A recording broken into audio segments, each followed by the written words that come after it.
President Tharman Shanmugaratnam and Mrs. Janie Togi, Chief Justice, Excellencies, distinguished guests, ladies and gentlemen. We are here this evening to witness the inauguration of Mr. Tharman Shanmugaratnam as the 9th President of the Republic of Singapore. Mr. President, I am very happy to congratulate you on winning this election so decisively. It was good that there was a contest and Singaporeans had the opportunity to exercise their right to vote.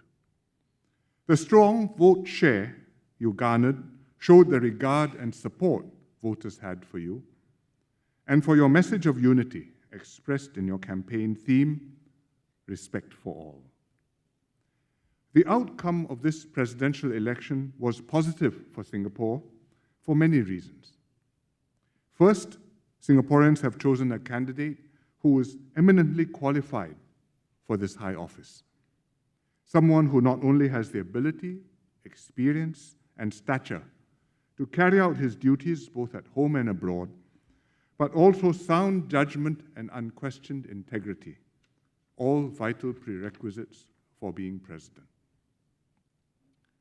Second, this election has shown that when it comes to voting, race is a smaller factor now than it used to be.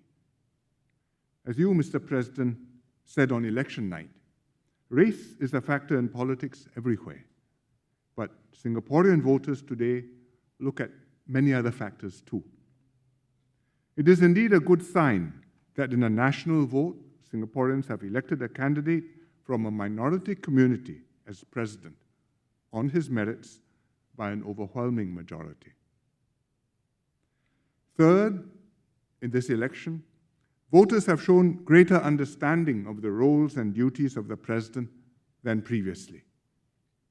The president is someone who represents all of us with dignity and grace and fulfills his custodial duties with integrity and independent judgment, while staying above the dust and heat of politics. The campaign was focused on how the candidates intended to exercise these custodial powers and what personal experience and attributes they would bring to the post, rather than on government policies or political issues.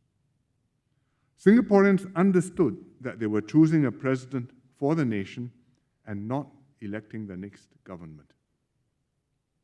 All these bode well for the nation's future. Mr. President, you've had a long and distinguished career in public service. You started out as an economist in the Monetary Authority of Singapore, rose through the ranks to become its managing director, and later, as minister, became its chairman. In cabinet, you also held key appointments, first in education and then in finance. Later, you shouldered broader responsibilities as Deputy Prime Minister, Coordinating Minister for Economic and Social Policies, and most recently, Senior Minister. As a Member of Parliament for Jurong GRC for 22 years, you served your constituents with all your heart. You were always there for them, solving their problems and improving their lives. Your experience in public service has prepared you well for your new responsibilities. Mr. President, as head of state, you have an important symbolic role to strengthen our unity and cohesion as one nation. As you have said, it's the things that cannot be measured that will be critical to our nation's future. Our instinct to stand together in difficult times and look out for one another. Our ability to empathize with fellow Singaporeans and draw strength from our diversity. You campaign for election to unite all Singaporeans regardless of race, language, or religion. The government shares your declared goal to build a more inclusive society, one where everyone is valued for who they are and every Singaporean has a place. You have spoken about being particularly passionate about two areas, sports and the arts. As a former sportsman yourself, you appreciate more than most the potential of sports to build a robust and resilient society and to be a rallying point for our people. And a vibrant art scene is a good avenue to celebrate and strengthen our multiculturalism, a key aspect of what it means to be Singaporean. We look forward to your support in these areas, which will help to make us a rich and rounded society.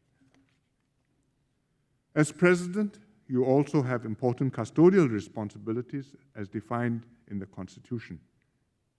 You have approving authority for key appointments and hold the second key to our nation's reserves. You are the guardian of our nest egg, which we have painstakingly built up over decades.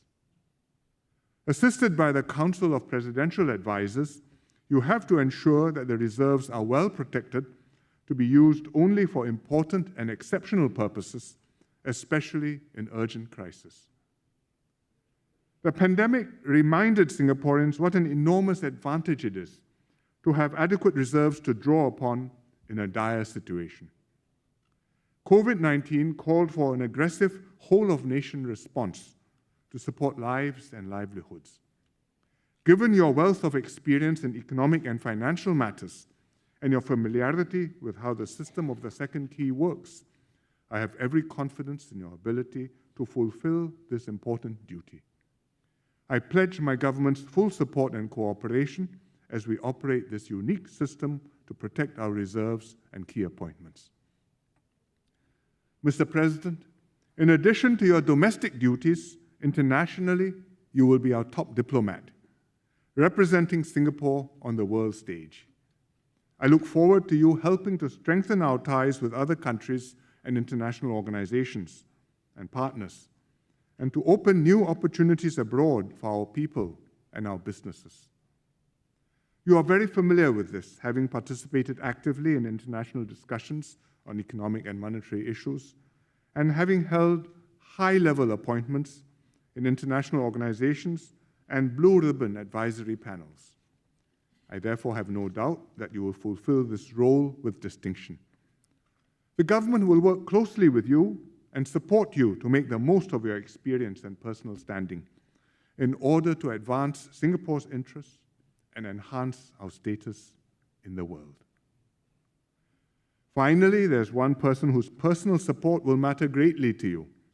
Let me take this opportunity to welcome your wife, Mrs. Jane Itogi Shanmugaratnam, to the new role and duties that she will play and fulfill as the spouse of the President in the years to come.